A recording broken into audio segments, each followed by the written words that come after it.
What are your Father's Day plans? We're going to the Ticats home opener. We got the Father's Day pack, which includes great seats and a Tim Hortons Field Rewards card, so he can get a gift while we're there. That sounds like a great plan. How'd you get that? Just go to ticats.ca/Father's Day for all the details.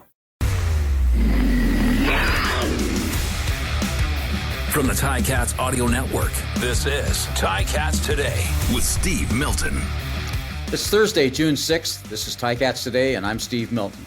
Well, the 70-person caravan that is a Ticats road game arrived here in Calgary late last night, and today they've already had team meetings in their downtown hotel in preparation for the season opener here tomorrow night.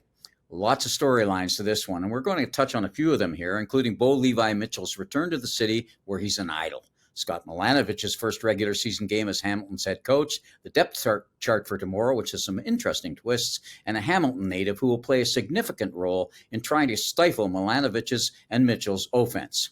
Now, Bo Levi Mitchell is all business right now, and he'll save the reunions until after tomorrow night's game. He knows how important it is to get off to a good start, especially for a team which has won only 4 opening games since the late 1990s.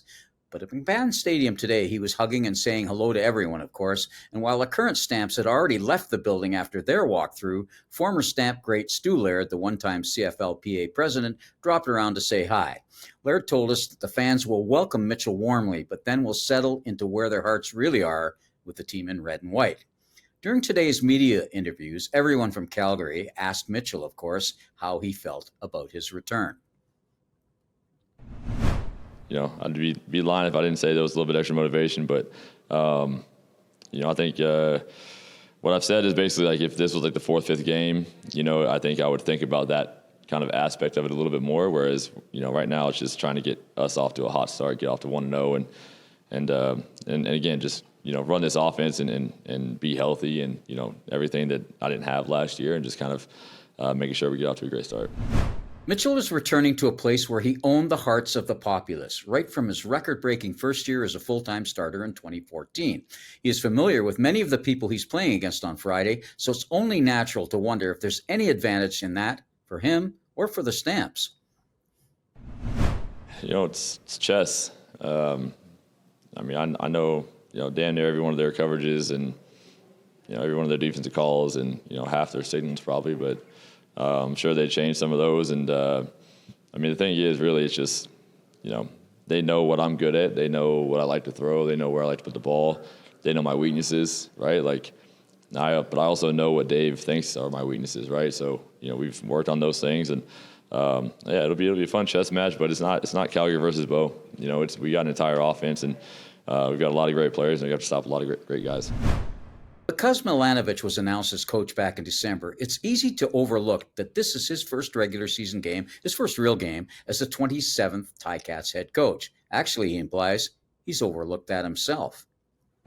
Wish I could give you something insightful, and not really, to be honest with you, no. I think it'd be different if I haven't done this before. I think you do 3 weeks of training camp, and I talk to you, Steve, every day after practice, so I'm pretty comfortable with where I'm at right now.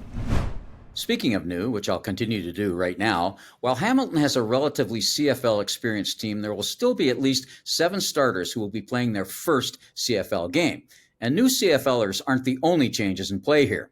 If you compare tomorrow's starters to the group which started the CFL East semifinal in Montreal just 6 months ago, there are 7 different Cats starting on defense. Amplifying on that, defensive tackle Casey Sales is the only starter among the front 7, that's linebackers and defensive linemen, who also started the Montreal game. And 5 of those 7 weren't even with the team yet.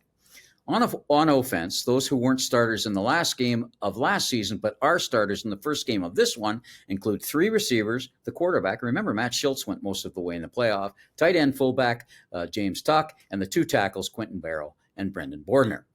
The CFL's extremely complicated designated American rules are likely to come into prominent play Friday, as both teams could end up using DAs for the maximum 25 plays to satisfy Canadian-American ratio regulations. I'm sure our Ticats Audio Network broadcast team will be monitoring that development throughout the game.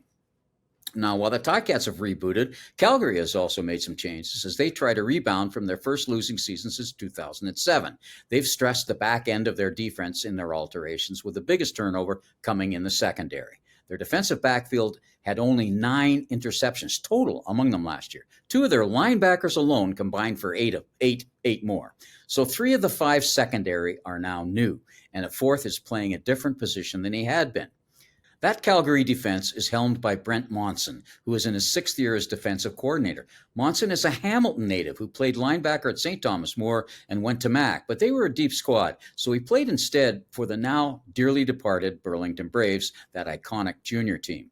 While taking a full load of university classes, he helped coach Bishop Donis in the late afternoon. Then he headed directly to Burlington for practice. He also coached the Hamilton Ironmen, and then he sent his then thin coaching resume to every single Division 1, 2, and 3 school in the United States. One of the people there knew that Calgary was looking to fill an entry-level job as a video assistant. The Stamps then contacted Monson in 2009. He accepted, and that started his long climb of being promoted from within. And finally, in 2019, head coach Dave Dickinson appointed him defensive coordinator.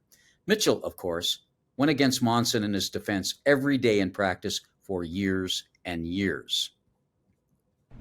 Yeah, I mean, I think when you look at a coach, you always kind of look back at the tree they kind of fall from, right? So whether it's, Rich Subler or Clay Brooks and all that, and just kind of what he's learned from all those, coaches that have had a lot of success in this league. And I think the cool thing is, as a coach, a coaching staff, like, you look at the trees people fall from, you're like, oh, they'll just run what they run. But you're also going to have the flavor of, because you probably had an opinion when Subler was doing something that didn't go well. You're like, oh, he should have done this. And then when Clay Brooks was doing something that didn't go well, like, well, he should have done this. So, Monson has his control, and he has the things he likes to do. And I think he's a very creative mind that, he tries to just take away what you're good at, right? And he's got some, great defensive players over there to make some great plays. And, we'll see how it goes. We're all going to see how it goes tomorrow night. Thanks for joining us today. And don't forget, you can catch the game, the pregame, the halftime, and the postgame on the Ticats audio network, and our own analysis on Ticats Today and Ticats.ca on Saturday. This has been Ticats Today with Steve Milton. Catch it on Spotify, YouTube, Apple Podcasts, and anywhere else you get your podcasts.